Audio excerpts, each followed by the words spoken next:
naman tayo guys. Ayan, nagpapainit na ako ng mantika. Ayan, syempre ipa-fry muna natin yung ating meatballs. Ayan. Kailangan natin siyang i-fry muna bago natin igisa.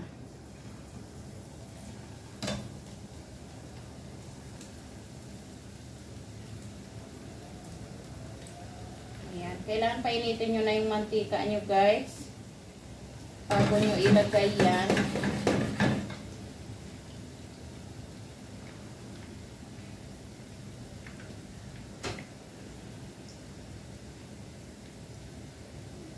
Ayan. So mabilis lang ang pag-fry nito guys. Parang half cook lang siya. Mag-brown lang yung ibabaw niya ba.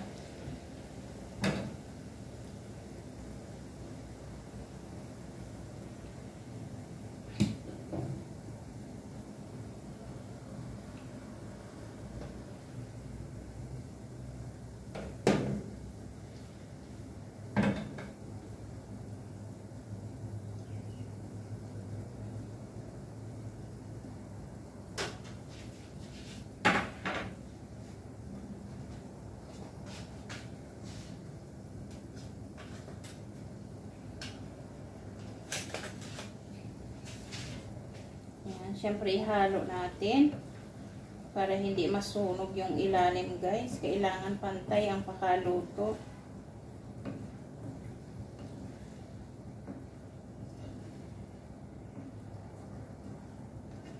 Ayan guys. Dapat hindi ako dapat hindi ko ito i-video ngayon. Kaso nagkamali ako guys nung meat na ginamit. Nawala sa isip ko na beef pala ito. Ayan, so sabi ko na lang, itutuloy ko na siyang iluto. Dapat kasi yung yung sa Lebanese food, ang gamit nun ay lamb meat. So dahil gumamit ako ng beef, ituloy ko pa rin siya pero ibang luto na guys. Ayan. So hintayin lang natin na mag-brown siya konti guys.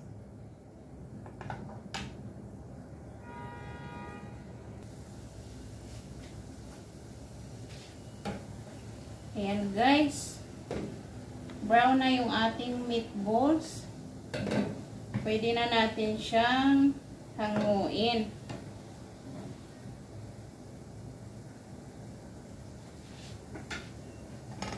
Ayan. So tanggalin muna natin at tapusin natin yung iba guys. Ituloy natin iluto yung iba.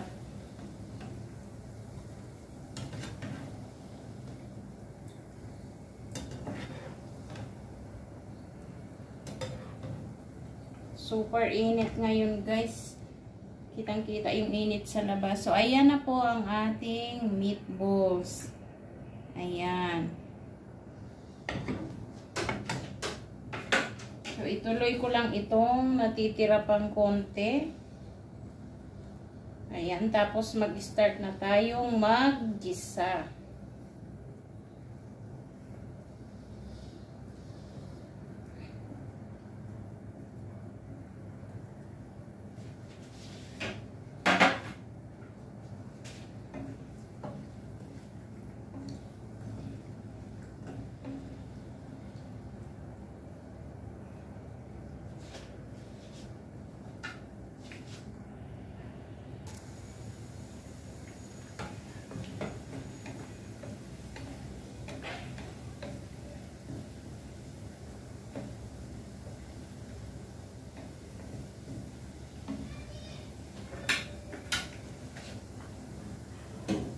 Guys, so okay na ito.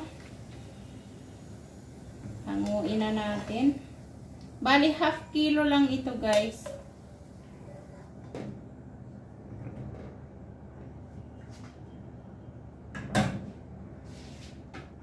Ayan, so mag-isa na tayo. Ayan na guys, yung na meatballs. Ayan, so mainit na yung kawali natin guys. Lagyan natin siya ng oil.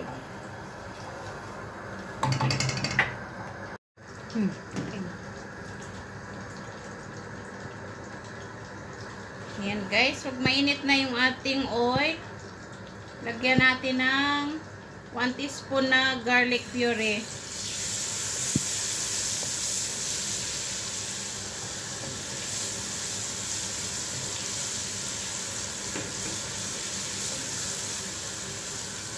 Ayan.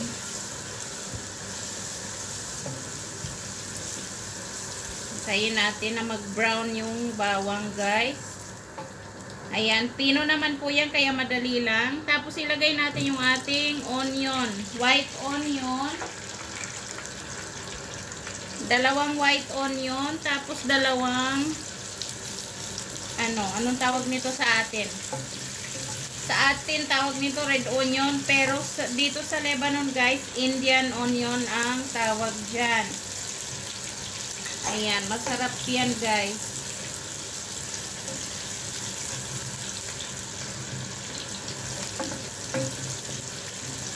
Ayan, so ayaw kong palambutin siya masyado, guys.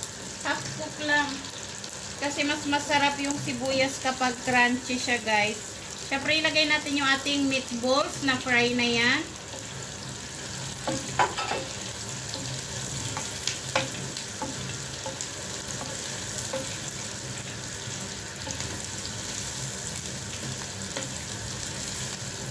Ayan, ang lasa nito, guys, kasi marami siyang garlic. Ayan, ilagay natin yung ating pineapple slices kasama na yung konting sauce niya, guys.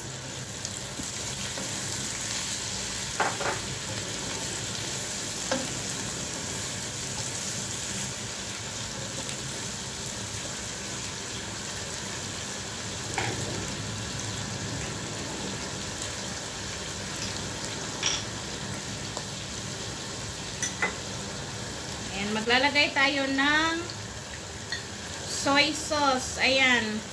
Light soy sauce ito, guys. 1/3 cup lang. Ayan. Siyempre, Kiko man ang gamit ko, guys.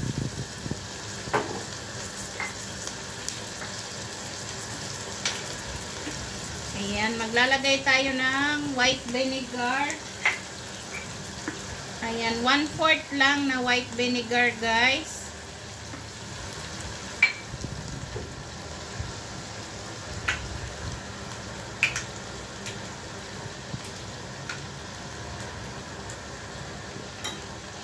Ayan, 1/3 cup na tomato ketchup.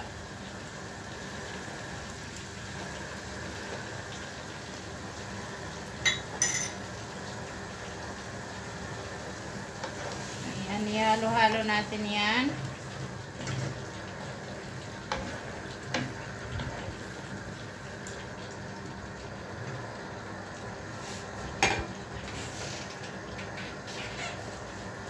Siyempre, huwag kalimutan, lagyan natin ng sugar.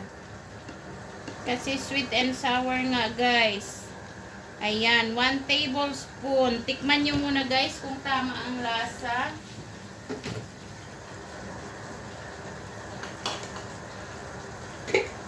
Yan, syempre gusto namin ng maanghang. Maglalagay tayo, guys, ng chili powder.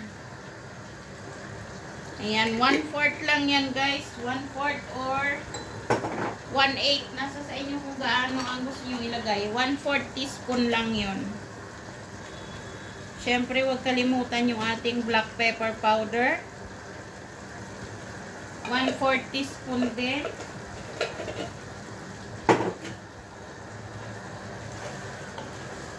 Ayan, syempre halu-haluin na yan.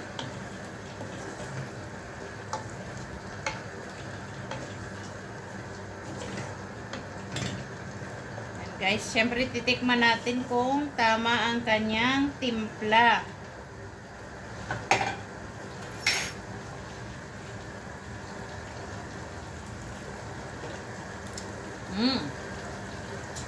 Yummy.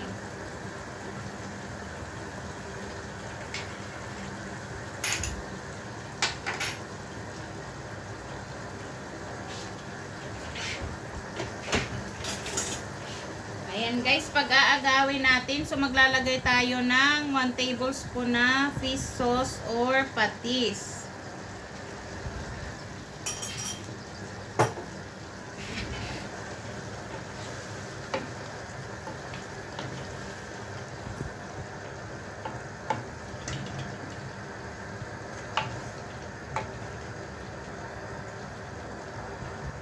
Ayan, i-simmer lang natin siya guys ng mga ilang minuto.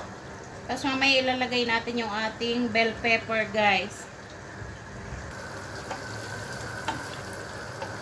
Ayan guys, ilalagay natin yung half na bell pepper guys. Ayan, nasa sa inyo kung gusto nyong lagyan ng green, ng yellow guys. So ito lang ang available ko, red lang. Kaya okay na yan guys.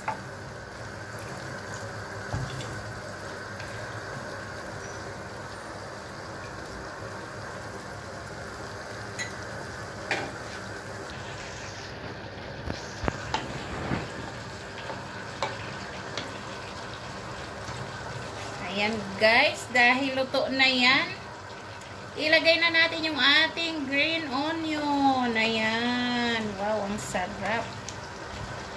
So ito na guys, ang aking sweet and sour na meatballs. Ayan, beef po ito, beef meatballs. Ayan, nasa sa inyo kung ang gusto nyo gamitin ay pork. Pwedeng pwede guys, syempre masarap ang pork. Ayan, pero masarap din po ang beef. Ayan guys, so ready na ang ating sweet and sour meatballs. Ayan, syempre may kanin na tayo naka-ready guys. So ayan, sana nag-enjoy kayo guys sa panonood. Maraming salamat.